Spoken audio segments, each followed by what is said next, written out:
있는 분들 인사 한번 나누실까요? 주님이 당신의 주치이십니다. 이제 자기 자신에게 가슴에 손을 얹고 이렇게 고백할까요? 주님이 나의 주치 되십니다.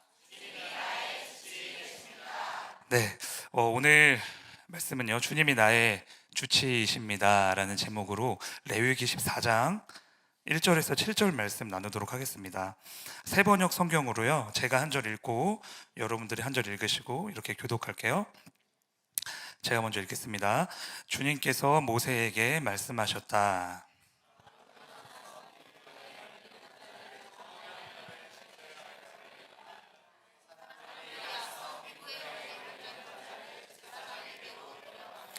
제사장은 진 바깥으로 나가서 그를 살펴보아야 한다. 그 환자의 악성 피부병이 나았으면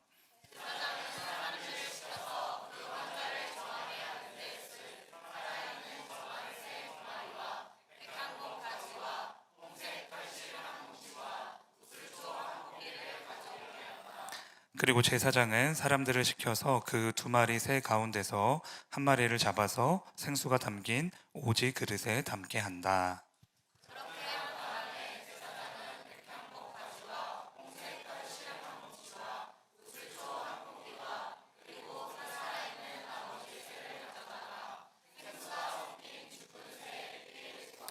같이 읽을게요. 악성 피부병에 걸렸다가 정하게 된 그 사람에게 7번 뿌린다.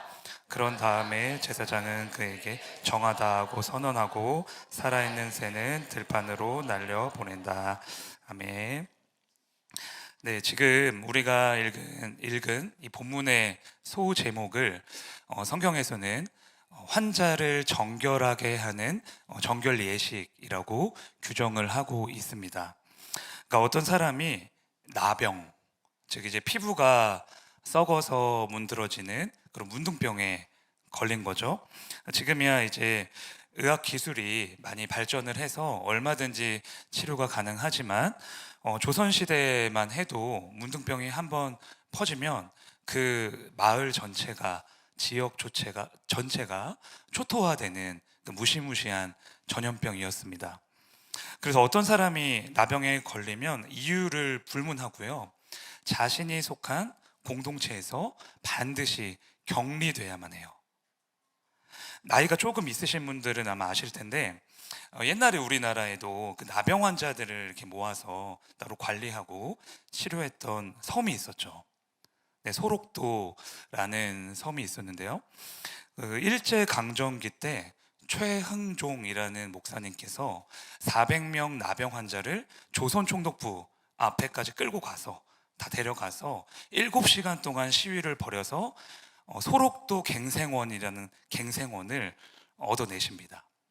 이제 문둥병 환자들이 거리나 마을을 돌아다니면 다른 사람들한테 돌을 맞거나 막 잡아서 뭐 이렇게 맞거나 이런 일들을 당하니까 이제 따로 관리하고 치료하는 그런 곳이 필요했던 거죠. 그래서 그곳이 옛날에는 소록도였는데요.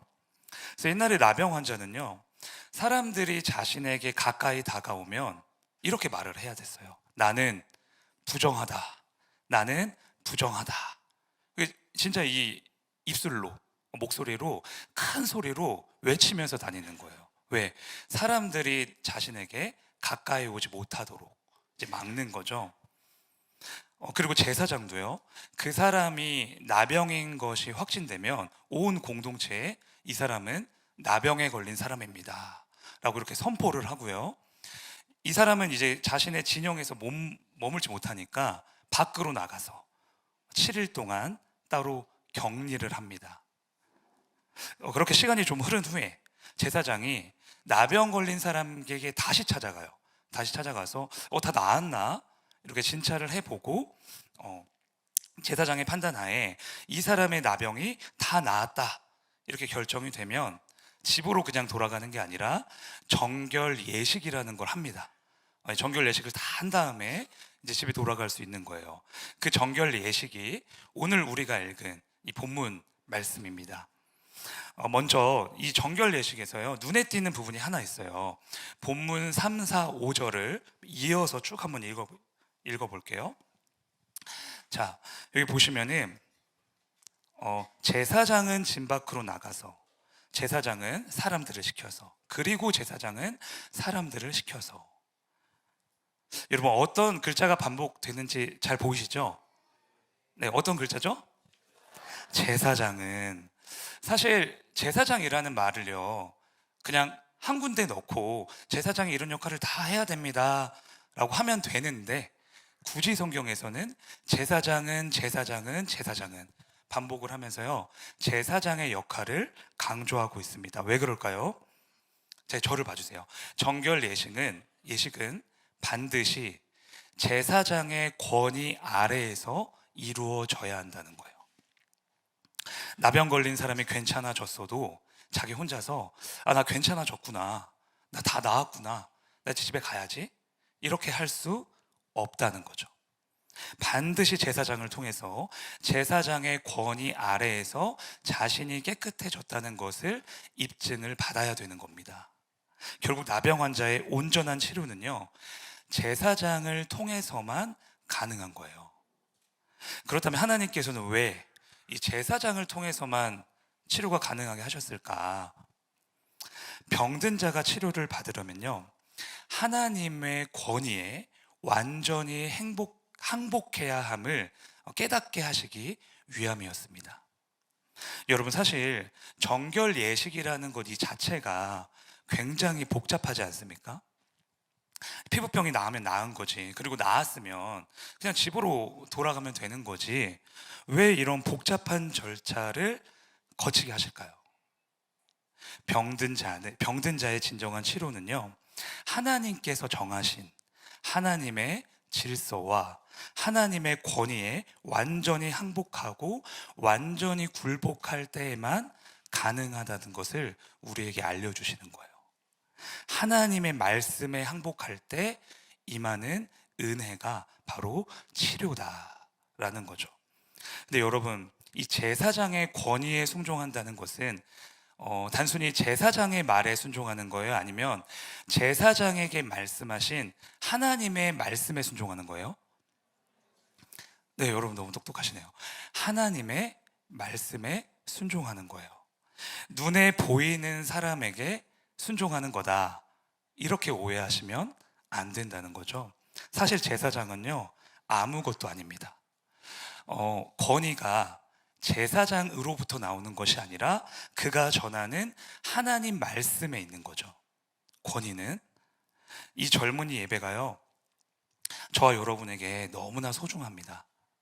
그리고 지금 설교 시간에 이렇게 설교를 듣는 것이 가장 복된 일이고 우리의 영과 육을 살리는 가장 귀한 일이라고 우리는 믿고 있어요. 그래서 이 시간에는요, 저는 최선을 다해 말씀을 전하고, 여러분들은 이렇게 힘든데도, 졸린데도 최선을 다해 제 말씀을 들으려고 노력을 합니다. 그러니까 이 설교 시간은요, 최종남 목사가 설교를 하기 때문에 중요한 게 아니라 하나님께서 최종남 목사를 통해 우리에게 말씀하시기 때문에 중요한 거예요. 여러분 믿으십니까? 사실 저는 아무것도 아니고요, 저같이 부족한 목회자를 세우셔서 말씀을 대언하시고 그 말씀으로 우리를 치료하시고 그 말씀으로 우리가 살아갈 힘을 주시기 때문에 이 시간이 너무 소중한 거다. 그래서 예배 시간에 하나님보다 목회자가 드러난다면 그 예배는 이미 예배로서의 가치를 잃은 겁니다. 권위는 목회자에게 나오는 것이 결코 아니기 때문에. 그래서 목회자는요, 그 점을 가장 조심하면서 가장 경계하면서 말씀을 전해야 하고, 동시에 여기 있는 여러분들은요, 단순히 이 말씀을 사람의 말로 받는 것이 아니라 이게 지금 나에게 주신 하나님의 음성이구나, 하나님의 말씀이구나, 이렇게 집중을 하시고 믿으시면서 이 말씀을 들으셔야 되는 거예요. 그리고 무엇보다 중요한 것은요, 저와 여러분 모두가 이 날마다 내려주시는 주님의 말씀 앞에 완전히 항복을 해야 한다는 것입니다. 두 손을 들어야 되는 거예요. 왜냐? 우리가 주님 앞에서 항복을 하지 않으면 그 항복하지 않은 만큼 우리의 심령이 썩고 곪고 병들기 때문이죠. 그 부분은요, 이 나병 환자처럼요, 썩어 들어가고 있는 거예요. 하나님, 이건 안 됩니다. 하나님, 물질은 건드리지 마세요. 하나님, 제가 사랑하는, 제가 제일 아끼는 요것만은 건들지 마세요. 이러고 버티고 있잖아요. 이게 항복하지 않는 거예요. 말씀 앞에 항복한다는 것은 죽기보다 싫어도 하나님이 가라 하시면 가야 되는 거고, 내가 너무 가고 싶은데 하나님이 멈춰. 그거 아니야, 지금. 거기 서 있어. 하면 알겠습니다. 여기 서 있겠습니다. 하고 멈추는 겁니다. 이렇게 항복하지 않으면요, 그 부분이 썩게 되고 곪게 되고 병들게 되고, 그 나병이 거기만 있는 게 아니라 우리의 온 몸에, 온 마음과 온 심령에 퍼져버리는 거예요. 결국 우리의 영과 육은 썩고 곪고 병들게 된다. 그래서 하나님 말씀에 항복하면서 사는 것이 가장 지혜로운 인생이고요, 가장 승리할 수 있는 인생이 되는 것입니다. 나병 환자가 제사장의 권위 아래, 즉 하나님의 권위 아래 있을 때 온전한 치료가 이루어졌던 것처럼요, 우리도 하나님의 권위를, 하나님의 말씀을 100%로 인정하고 주님 앞에 겸손한 심령으로 엎드려야 할 줄로 믿습니다. 완전히 항복해야 할 줄로 믿습니다. 그러면 여러분에게 치료가 임하는 거예요. 항복할 때 우리에게 치료가 임하는 줄 믿습니다. 네, 저를 따라 한번 고백하겠습니다. 하나님의 권위에 항복하겠습니다. 네, 여러분, 그런데 이 레위기뿐만 아니라요, 신약 성경을 제가 찾아보니까 신약 성경에도 나병 환자가 나오더라고요. 누가복음 5장을 보면요, 나병 환자가 예수님을 찾아가서 치료받는 장면이 나오는데, 누가복음 5장 12절 13절 말씀을 저희 같이 한번 읽겠습니다. 시작. 예수께서 한 동네에 계실 때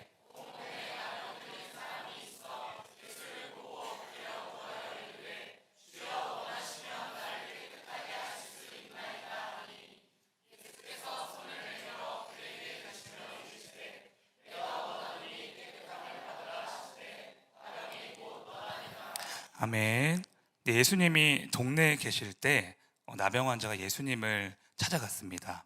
그런데 이 본문에 등장하는 나병 환자는요, 어느 일부분에 나병이 있는 게 아니라 온 몸에 나병이 있는 사람이었다, 이렇게 기록하고 있죠. 그러니까 나병 환자 중에서도 굉장히 심각한 문둥병 환자, 굉장히 심각한 나병 환자였다라는 걸 알 수 있어요. 이렇게 중증 나병 환자가 예수님께 나와왔는데, 잘 생각해 보면 우리가 앞서 살펴봤듯이 나병 환자는 공동체에서 완전히 격리되어야 하는 존재였잖아요. 잘못해서 길거리나 마을을 돌아다니다가 사람들한테 돌을 맞거나 이제 잡혀서 이제 죽을 수도 있었으니까 부정하다, 부정하다 이렇게 외치면서 사람들이 없는 곳에 따로 격리되어야 하는 그러한 이제 존재였잖아요. 그런데 그 나병 환자가요, 사람들이 북적북적거리는 마을 한가운데로 온 거예요. 왜 마을 한가운데로 왔어요? 예수님이 거기 계시니까. 예수님이 마을 한가운데 계시니까. 예수님을 만나서 어떻게든 치료를 받으려고 마을로 들어온 거죠. 그러니까 지금 이 나병 환자는 그냥 예수님을 찾아온 게 아니라 뭐를 걸고 온 거예요? 목숨을 걸고 들어왔다. 내 삶을 걸고, 내 인생을 걸고 예수님을 만나러 마을 한가운데로 들어왔다라는 거죠. 예수님을 찾아와서요, 이렇게 이야기를 합니다. 누가복음 5장 12절 하반절입니다. 예수를 보고 엎드려 구하여 이르되 주여 원하시면 나를 깨끗하게 하실 수 있나이다 하니. 아멘. 우리가 예상하는 것처럼 나병 환자는 깨끗하게 되기 위해서 예수님을 지금 찾아왔습니다. 그런데 여기서 깨끗하게 하다라는 이 말은요, 종교적인 용어예요. 종교적인 용어. 그러니까 놀랍게도 나병 환자는 자신의 육체에 있는 나병을 고쳐달라고 한 게 아니라, 하나님, 제 안에 있는 죄를 좀 씻어주십시오. 제 안에 있는 이 악함을 좀 고쳐주십시오 라고 예수님께 요청을 했다라는 거죠. 다시 말해, 이 사람은 자신을 병자라고 보기 전에 자신을 죄인이라고 인정하고 규정하고 있는 것입니다. 상식적으로 보면 그의 우선적인 필요는 몸이 치료되는 것이었지만, 그는 그것을 구하지 않고 영적인 회복을요 먼저 구한 거예요. 왜냐하면 나병 환자는 하나님보다 자신을 사랑하고 하나님보다 세상을 사랑하는 그 죄 때문에 내 인생에 이렇게 큰 고통이 왔구나, 이렇게 생각을 했거든요. 그래서 이 죄의 문제를 해결하는 게 육체의 질병을 치료하는 것보다 훨씬 더 중요한 거예요. 그러니까 목숨을 걸고 예수님을 찾아온 거죠. 제가 이 나병 환자의 이렇게 말씀을 보면서 이제 좀 찾아봤습니다. 책도 좀 찾아보고요, 사전도 찾아보고 인터넷도 좀 서치를 해보고 좀 찾아보니까 나병 환자의 가장 힘든 점이 뭘까? 가장 힘든 점이 뭘 거라고 생각하세요? 네, 가려움이라고 하더라고요. 가려움. 가려운 거. 참으려고 해도 이제 참을 수가 없어서요, 이 나병이 난 곳을 계속 긁는 거예요. 여러분, 근데 피가 난 곳을요 계속 긁으면, 딱지 져서 우리 계속 긁어봤잖아요, 어렸을 때. 어떻게 되죠? 피가 또 나요. 그렇죠? 피가 또 나고 거기에 또 상처가 더 생기죠. 예, 아무는 게 아니라 덧나고 염증이 더 생기고. 그런데 이 나병 환자가 계속 이렇게 너무 가려우니까 계속 긁으면 썩고 문드러지고 나중에는 이 피부가 아예 괴사가 된다고 하더라고요. 떨어져 나가는 거예요. 그리고 주변에 있는 피부 조직은요 다 이제 감각이 없어집니다. 그래서 문둥병 환자 우리가 검색해 보시면은 형체를 알아볼 수 없을 정도로 다 살이 썩어 문드러져 있어요. 얼굴도 손도 뭐 발도, 피부가 완전히 죽은 거죠. 그러니까 피부가 이렇게 죽었으니까 그 주변에 있는 피부 조직은 아무것도 느낄 수 없는 무감각증, 감각이 없는 그러한 상태가 된다. 그래서 생물학자 김영웅 씨라는 분이 있는데, 이분이 과학자의 신앙 공부라는 책에서요 이 나병을 이렇게 소개하고 있습니다. 잘 들어보세요. 겉으로 보기에는 누구보다 극심한 통증을 체감하고 있을 것만 같은 문둥병 환자들은 놀랍게도 실제로는 통증을 전혀 느끼지 못한다. 그래서 그들의 간절한 소원 중 하나는 통증을 느끼는 것이다. 이 질환에 걸린 사람들은 어느 날 손가락과 발가락이 문드러지고 떨어져 나가도 인지하지 못한다. 아무것도 느낄 수 없기 때문이다. 그러니까 이 나병의 진짜 문제는 뭐라는 거예요? 아무것도 느낄 수 없는 무감각증. 그렇다면 영적으로 나병이 걸렸다라는 말은 무슨 뜻일까요? 우리가 하나님과의 관계가 끊어지면 내가 영적으로 완전히 죽은 줄을 알아야 되는데, 죽은 줄 모르고 자기 마음대로 사는 삶이 바로 영적 나병에 걸린 상태라는 거예요. 하나님이 친히 창조하신 피조물이요, 하나님과의 관계가 끊어졌는데 하나님 말씀대로 살아가지 않고 있는데 그걸 깨닫지도 못하고 고통스러워하지도 않고 자기 마음대로 사는 거죠. 그게 영적 나병에 걸린 사람들이다. 자신의 죄를 인지하지 못하고 인지했다 하더라도 인정하지 않고 해결하려 하지 않고 그냥 살아가는 사람들, 바로 영적 나병 환자들이라는 거예요. 그러니까 예수님을 찾아온 이 나병 환자는요, 육신은 나병에 걸렸을 수도 있지만 영적으로는 나병 환자가 아니었던 겁니다. 비록 온몸에는 나병이 있었지만 자신의 죄의 문제에 대해 무감각하지 않았잖아요. 죄를 인지하고 죄에 대해서 가슴 아파하고 죄를 자신이 해결할 수 없어서 예수님을 찾아왔잖아요. 죄에 대한 민감함이 살아 숨쉬는 그런 사람이었던 거죠. 여러분, 그래서요, 우리들 또한 이 신앙생활을 하면서 이 죄에 대해서 굉장히 심각하게 받아들여야 되고 민감하게 반응을 해야 합니다. 그냥 내버려 두면요, 저와 여러분 또한요, 영적으로 나병 환자가 돼버려요.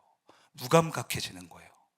우리의 육신 되게 멀쩡한데 심령은 썩어 들어가는 그런 영적 나병 환자가 되는 거죠. 그래서 성령을 구하셔서요, 날마다 이 죄악을 발견하셔야 됩니다. 그리고 이 죄의 문제를 해결해 달라고 주님께 간구하셔야 됩니다. 그리스도인이 제일 위험한 순간이 언제인지 아십니까? 나의 죄가 아무것도 없다고 생각될 때. 와, 나 괜찮다. 너 큰 문제가 없는데? 나 기도하지 않아도 괜찮겠다. 라고 생각할 때가요, 가장 교만하고 가장 완악하고 가장 하나님과 멀어져 있을 때라는 거예요. 그래서 살다가 여러분들이 지은 죄가 생각이 안 나잖아요. 그러면 그때가 내가 지금 제일 심각할 때구나, 이렇게 생각하시면 딱 맞습니다. 예수님 당시 바리새인들이 그렇게 살았잖아요. 우리 옳다, 우리 죄가 없다, 너무 의롭다. 근데 예수님이 무슨 필요야? 그래서 구원도 못 받고 하늘의 복도 못 받았잖아요. 그런데 심령이 가난한 사람은요, 매일매일 가슴으로 우는 거예요. 왜? 내 죄가 너무 많아서, 너무 커서 나를 불쌍히 여겨달라고. 하나님, 오늘도 저를 긍휼히 여겨주십시오. 이렇게 기도하는 거죠. 그래서 여러분들은요, 영적으로 무감각한 그런 나병 환자로 살지 마시고 예수님을 찾아온 이 나병 환자처럼 나의 죄를 발견하고 또 인정하고 주님 앞에 그 죄를 온전히 고백하는 그러한 자녀들이 되시길 바랍니다. 주님을 의지함으로 이 죄의 문제를 다 해결하시길 바랍니다. 이를 위해 가장 중요한 것은요, 기도할 때, 예배 드릴 때, 그리고 삶의 순간순간마다 우리 하나님 앞에서 솔직해져야 된다는 거예요. 솔직해야 된다. 우리에게 있는 가면을요, 다 벗어 던지는 거죠. 가면을 다 벗어 던지고 있는 모습 그대로 주님 앞에 나아가는 겁니다. 가면을 찾아보니까 그 라틴어로는 페르소나라고 하더라고요. 페르소나. 근데 고대 그리스에서 배우들이 연극할 때 그 배우들이 쓰는 가면이 페르소나였대요. 근데 여러분, 되게 신기한 게 이 페르소나라는 단어에서 펄슨이라는 단어가 나왔습니다. 여러분, 펄슨 다 아시죠? 사람, 인간. 그러니까 인간은 다 뭐 어떤 존재라는 거예요? 다 연극하는 존재라는 거예요. 가면을 쓴 존재들이다. 그래서 우리가 이 문제가 해결되려면요, 하나님 앞에서만큼은 이 가면을 다 벗어 던지고, 하나님, 제가 오늘도 이런 죄를 졌습니다. 제 마음에 이런 죄의 응어리들이 있습니다. 풀리지 않는 숙제가 있습니다. 있는 모습 그대로 나아갑니다. 하나님, 저를 용서하시고 하나님, 저를 받아주옵소서. 이렇게 하시면 하나님이 용서해 주신다는 거죠. 그래서 가면을 벗으시고요, 있는 모습 그대로 여러분 안에 있는 그 죄의 응어리들을 다 토해내시길 바랍니다. 그러면 하나님께서요, 썩은 곳을 치료하시고요, 그곳에 새살을 돋게 하실 줄로 믿습니다. 자, 저를 한번 따라할게요. 있는 모습 그대로 나아가겠습니다. 네, 여러분, 그런데 우리가 하나님께 항복하고, 그러니까 있는 모습 그대로 나아간다 한들 죄의 뿌리가 뽑힐까요? 안 뽑힐까요? 이 죄의 뿌리가 안 뽑혀요. 그래서 이 땅에 오신 분이 바로 예수님이시죠. 오늘 본문 5절 7절을 5절 6절 7절을 같이 한번 읽겠습니다. 시작. 그리고 제사장은 사람들을 시켜서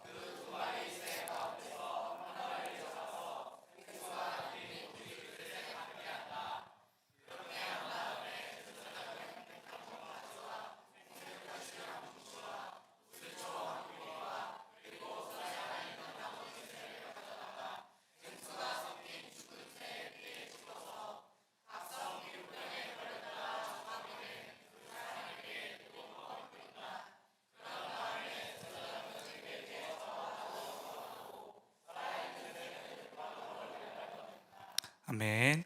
네, 굉장히 복잡한 것 같지만 제가 간단하게 설명을 하면, 이 나병 걸린 사람이 자신이 나병이 나았다는 것을 확증받기 위해서 제사장에게 새 두 마리를 가지고 갑니다.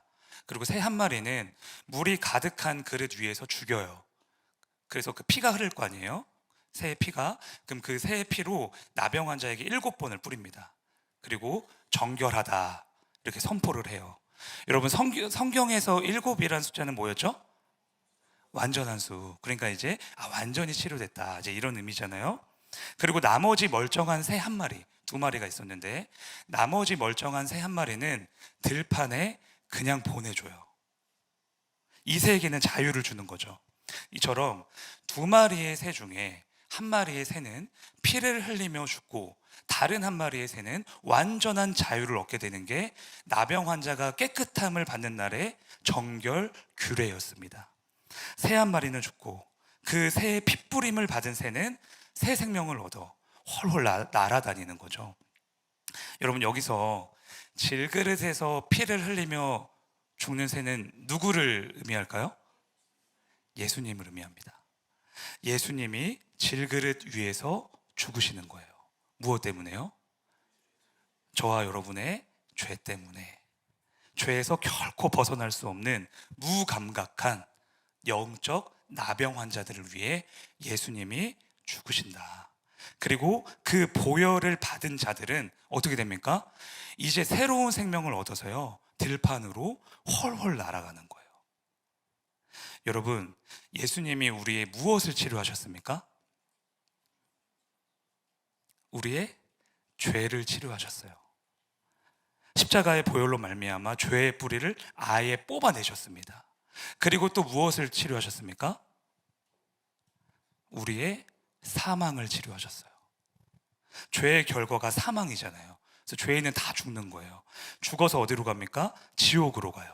그런데 여기에 있는 우리들은 예수님이 다 치료하셨으니까 지옥으로 가는 게 아니라 어디로 갑니까? 우리는 천국으로 가요.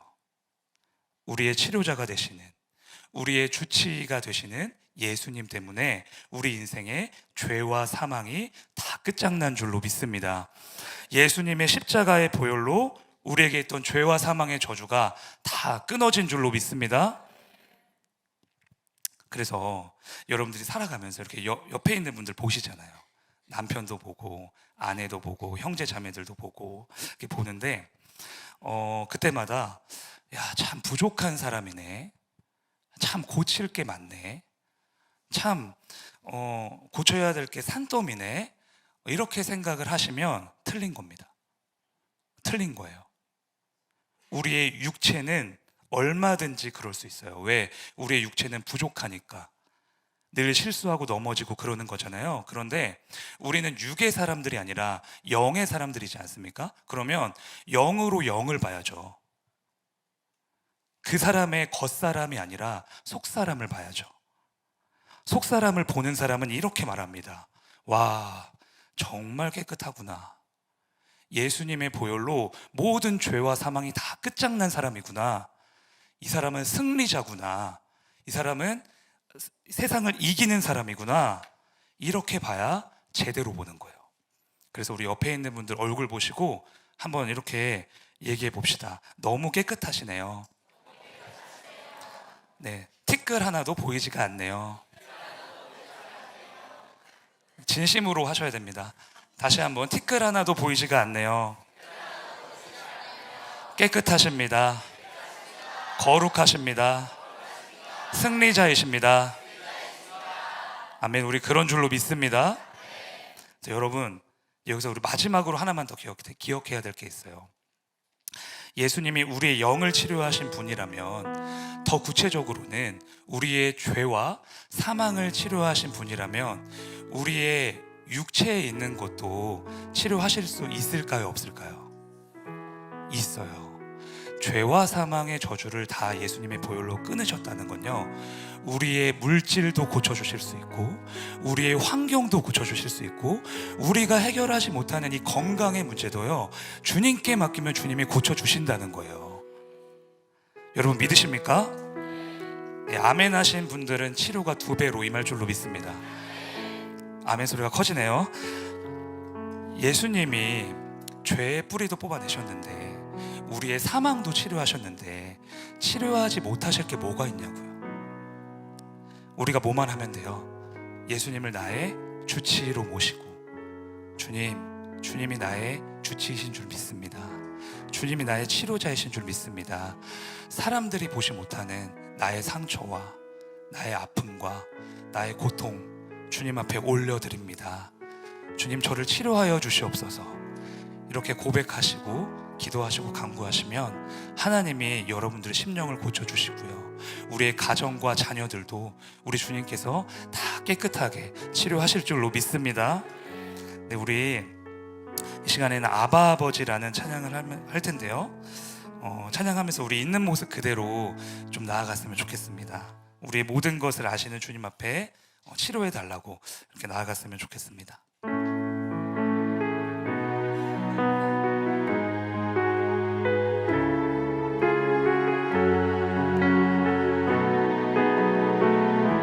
네, 아바 아버지,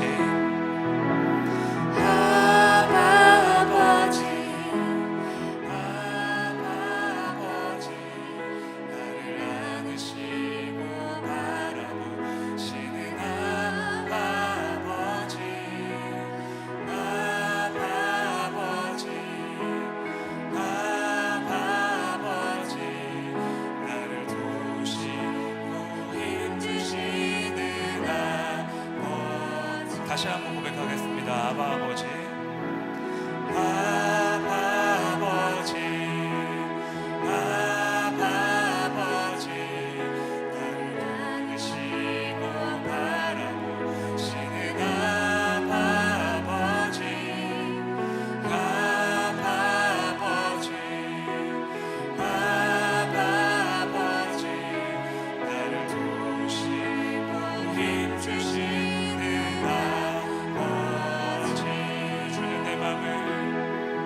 주는 내 맘을 지시고 볼 수 없는 상처 만지시네. 나를 아시고 나를 이해하시네. 내 영혼 새롭게 세우시네. 주는 내 맘을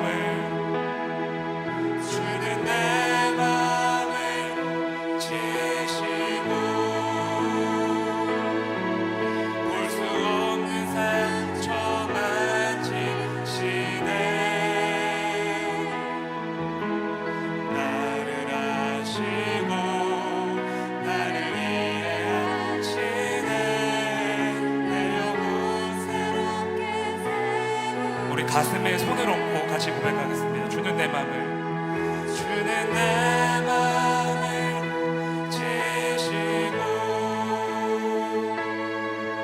볼 수 없는 상처 만지시네. 나를 아시고 나를 이해하시네. 내 영혼 새롭게 우리 시간 함께 기도했으면 좋겠습니다. 하나님 아버지, 우리 있는 모습 그대로 주님 앞에 나왔습니다. 하나님, 치료받아야 할 것이 있습니다. 하나님, 나의 죄를 치료하여 주시고 우리의 상황을 치료하여 주시고 우리의 모든 문제들을 주님께서 치료하여 주시옵소서. 그래 주님으로 말미암아 모든 것이 역전되고 부활의 역사가 임하는 우리 모든 공동체가 될 수 있도록, 우리 한 사람 한 사람 될 수 있도록 축복하여 주시옵소서. 이 시간 주여 한번 외치고 함께 기도합시다. 주여.